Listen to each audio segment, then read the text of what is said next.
Pinupuri ka namin, O Diyos, Ama, Anak, at Espiritu Santo.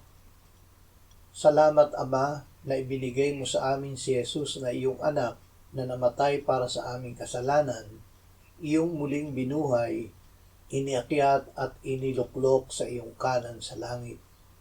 Salamat na ibinigay mo sa amin ang iyong banal na Espiritu at sa pamamagitan niya ay ibinuhos mo ang iyong pag-ibig sa aming puso.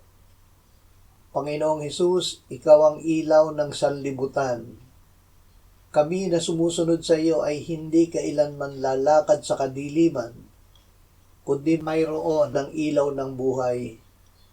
Ikaw na ipinako at namatay sa krus ay binuhay na muli ng Ama.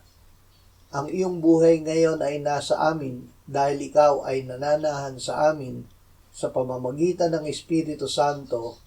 Amen.